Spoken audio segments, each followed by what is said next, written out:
I'll start with a personal realization I had about 2 weeks ago.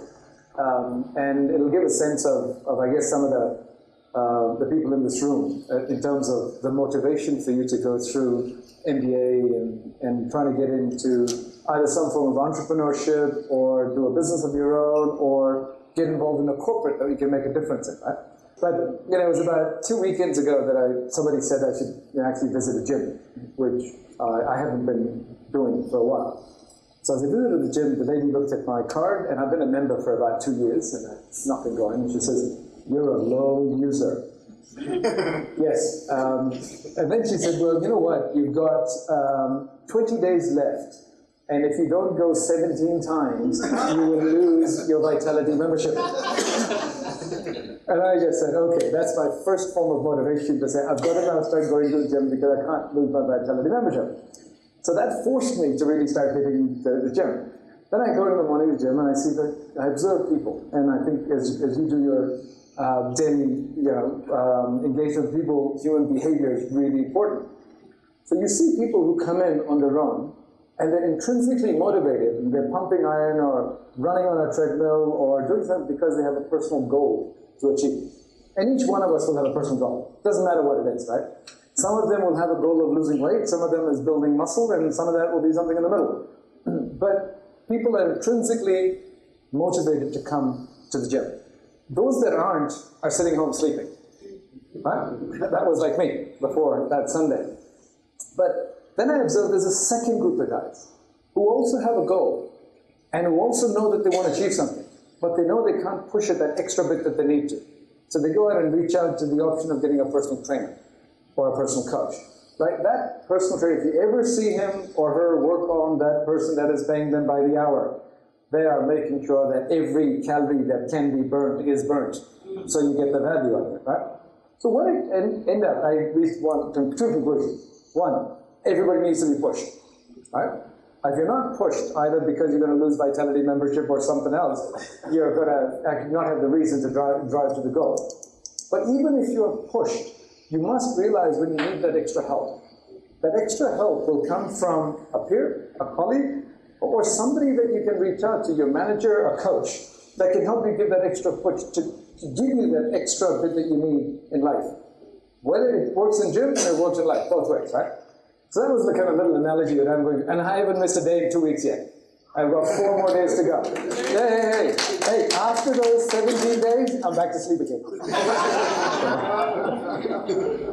But look, it's a pleasure to be here, and Regenesys is a partner for Neotel, and we see as a leading institution trying to create ways in which education can be imparted and make it available to all, and therefore provide an opportunity for experience and wisdom to be imparted, but also experiences to be shared.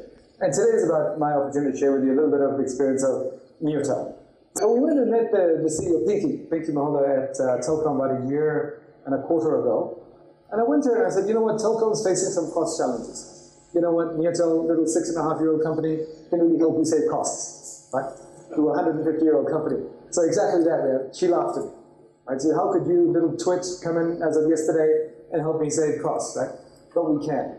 On voice, we can help them save costs. On global processes and operational infrastructure, we can help save costs. We've now built the capability. We can deploy fiber quicker, better, faster, and cheaper than anybody else in the country. However, our ability to serve our industry is quite strong now. And one of the things we learned is we're deploying our national long-distance fiber. And for those who are doing startups or thinking about, remember one thing, the unforeseeable will come. And Murphy will play a role. Right? And sometimes Murphy plays a role when you least expect it. So we had this national long distance, we're building Johannesburg to Durban and Johannesburg to Cape Town. It was supposed to be about a 2.5-year project. We're now 18 months late in that project and 70 million rand extra cost. Okay? We finished half the leg last year. The Cape Town Joburg is being finished now. That's okay. But we had to wait 18 months to get what we call as the water use license approval. Now, one of the things that Neotel will never do is we will never bribe anybody. We'll never pay them to get anything done. And unfortunately, we had to wait our turn. And that was 18 months late. So the cost of doing business sometimes will be much higher than you anticipate. And that 70 million rand hurted us. But you can still go home and sleep at night knowing that I'll wait my turn, I'll do the right thing. And I'll never be in the newspaper because somebody's going to talk about something happening otherwise. That's a key element of any business you want to drive, is to say what elements you want your business to be known for. For those who have been in school a little while ago, you always have this class bully, don't you? Right? And the class bully only does one thing. It will create a fear factor and will basically ensure that they take pole position, you will never. We're in the same fight. The David and Goliath fight. We have to fight, but we can't fight on the same plane now. The last bit I'll talk is, we built a wall in Neotel. If you ever come to Midrand, come have a look. It's called the Legends of Neotel. And we used to be talking about everybody that's participated in Neotel's journey from the start that have found the way are really contributing to building the building called Neotel for South Africa. So in order to give that some real life, we inscribed a name on everybody's name on bricks on the wall, and we pasted those bricks on the front wall of Neotel.